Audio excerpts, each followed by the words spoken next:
ચાલો મિત્રો, આજે તો આપણે નવા વ્લોગમાં ફરી આવી ગયા છે. કેમ કે આપણે જવાનું હતું દાતરડી. ચાલુ વરસાદના અમે નીકળી ગયા દાતરડી જવા માટે. આપણે દાતરડી તો જાય છે, પણ આ રસ્તો બહુ ખરાબ છે. આગળ એક પુલ આવે છે, ત્યાં જઈને આપણે જોઈ ટુ વ્હીલ નીકળે કે નીકળે.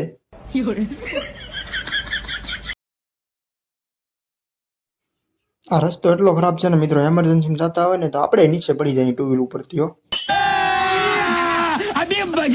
જો મિત્રો કેટલો વરસાદ પડ્યો યાર, રોડમાં ખાડા ભરાઈ ગયા, પાણીના ખાડા ભરાઈ ગયા, આખા આખા તળાવ. એમાં હજી આગળ તો મોટો ડેમ આવે છે યાર અમારે. તમને સમુદ્ર બતાવવા આવડી, સમુદ્ર 400 એકરનો સમુદ્ર મિત્રો. આખા વિડીયામાં જોડાયેલા રહેજો લાસ્ટ. મિત્રો આપણે પુલ ઉપર હવે પુગબા આવ્યા છીએ. ચાલો મિત્રો, આપણે પુલ ઉપર આવી ગયા છે. જોઈ લો તમે, પુલ કેટલો મોટો છે, ઓવરફુલ થઈ ગયો છે. હા, બંને બાજુ પાણી એક થઈ ગયું છે, તોય ટુ વ્હીલું નીકળે છે. જો મિત્રો, આ પુલ છે હાવ ફૂલ થઈ ગયો છે. થોડોક વરસાદ પડે એટલે પુલ આખો ડૂબી જાય છે. કઈ ગાડી નીકળી ન કે પછી. આવી જાઓ મોરે મોરો મોરે મોરો બે યાર.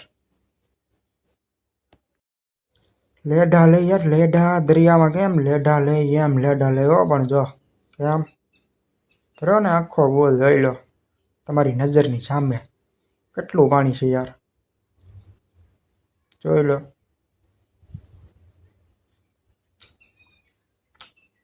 ખાડો આવી ગયો, ખાડો આવી ગયો.